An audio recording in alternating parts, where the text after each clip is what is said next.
اعوذ باللہ من الشیطان الرجیم، بسم اللہ الرحمن الرحیم۔ جماعت سوم اسلامیات میں آپ سب کو خوش آمدید۔ جی پیارے بچوں، ہم نے باب دوم سٹارٹ کیا تھا، ایمانیات و عبادات، اور اس کا حصہ ایمانیات کے 2 سبق پڑھے۔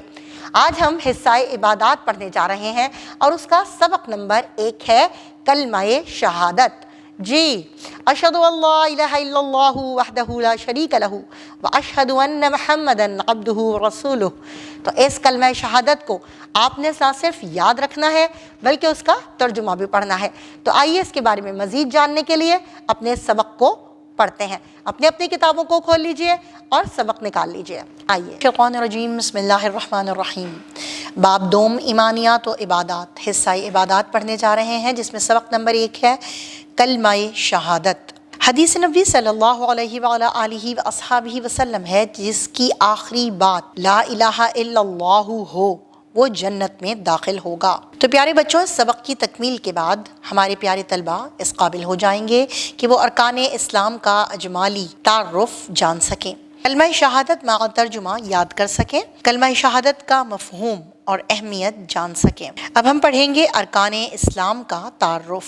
ہمارا دین اسلام ہے۔ اسلام کے معنی ہے سلامتی اور فرما برداری۔ اسی طرح ارکان رکن کی جمع ہے جس کا لفظی معنی ہے دین اسلام کی عمارت 5 ستونوں پر قائم ہے جنہیں ارکان اسلام کہتے ہیں۔ 5 ارکان اسلام یہ ہیں: نمبر 1 کلمہ شہادت، نمبر 2 نماز، نمبر 3 روزہ، نمبر 4 زکوٰۃ، نمبر 5 حج۔ جی پیارے بچوں، آپ یہ 5 ارکان جو ہیں، ارکان اسلام جو ہیں، وہ یاد رکھیں گے، وہ بھی ترتیب کے حساب سے، یعنی کہ پہلے نمبر پر کلمہ شہادت، پھر نماز، روزہ، زکوٰۃ اور آخر میں حج۔ حضرت محمد رسول اللہ خاتم النبیین صلی اللہ علیہ وآلہ وآصحابہ وسلم نے ارکان اسلام کے بارے میں ارشاد فرمایا ہے: اسلام کی بنیاد 5 ارکان پر رکھی گئی ہے: گواہی دینا کہ اللہ کے سوا کوئی عبادت کے لائق نہیں ہے، اور یہ کہ حضرت محمد رسول اللہ خاتم النبیین صلی اللہ علیہ وآلہ وآصحابہ وسلم اللہ تعالیٰ کے بندے اور رسول ہیں،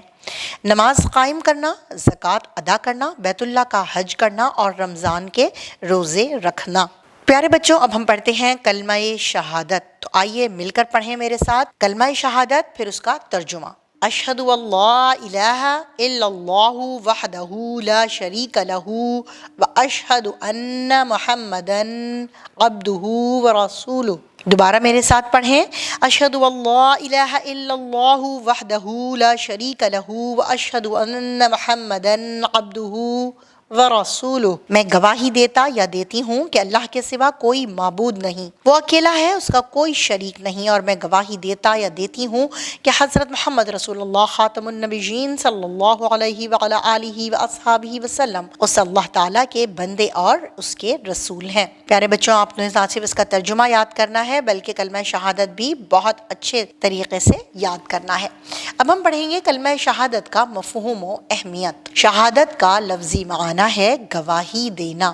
کلمہ شہادت 2 حصوں پر مشتمل ہے۔ ابھی آپ نے پڑھا تو آپ نے پہلا حصہ دیکھا، چونکہ شہادت دی گئی ہے اللہ کے سوا کوئی معبود نہیں۔ پھر دوسری شہادت کیا دی گئی ہے کہ حضرت محمد رسول اللہ صلی اللہ علیہ وآلہ وسلم اللہ تعالیٰ کے بندے اور رسول ہیں۔ تو یہ 2 حصوں پر مشتمل ہے۔ پہلے حصے میں اللہ تعالیٰ کی وحدانیت کی گواہی دی جاتی ہے کہ ہم اللہ تعالیٰ کے سوا کسی کی عبادت اور بندگی نہیں کرتے اور نہ ہی کسی کو اس کا شریک ٹھہراتے ہیں۔ اللہ تعالیٰ اپنی ذات اور صفات میں بالکل یکتا اور اکیلا ہے۔ اور کلمہ شہادت کے دوسرے حصے میں اس بات کی گواہی دی جاتی ہے کہ حضرت محمد رسول اللہ خاتم النبیین صلی اللہ علیہ وآلہ وآصحابہ وسلم اللہ تعالیٰ کے بندے اور رسول ہیں۔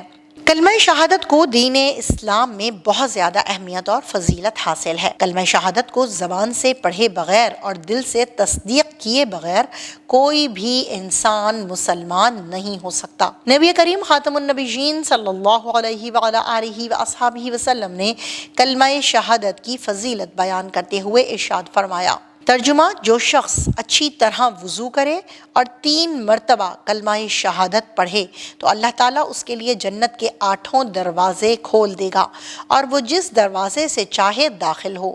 تو پیارے بچوں کتنی فضیلت ہے، آپ نے کلمہ شہادت کو لازمی پڑھنا ہے جب آپ وضو کر لیا کریں، وہ بھی 3 مرتبہ۔ اب اس کا حاصل کلام یہ ہے کہ ہر مسلمان کے لیے ضروری ہے کہ کلمہ شہادت کے حقیقی معنی اور مفہوم کو سمجھ کر اپنی زندگی کو اللہ تعالیٰ کی اطاعت و بندگی میں گزارے اور نبی کریم خاتم النبیین صلی اللہ علیہ وآلہ آلہ وآصحابہ وسلم کے بتائے ہوئے طریقوں پر عمل کرے۔ ایسا کرنے سے ہمیں دنیا و آخرت میں کامیابی حاصل ہوگی۔ مزید معلومات کے لیے آپ کو بتاتی چلوں کہ عقیدہ توحید، عقیدہ رسالت اور عقیدہ ختم نبوت پر ایمان لائے بغیر کوئی شخص مسلمان نہیں ہو سکتا۔ جی میرے پیارے بچوں، آپ نے کلمہ شہادت پڑھا، اس کا ترجمہ پڑھا، اس کا معنی و مفہوم اور اس کی اہمیت کے بارے میں جانا۔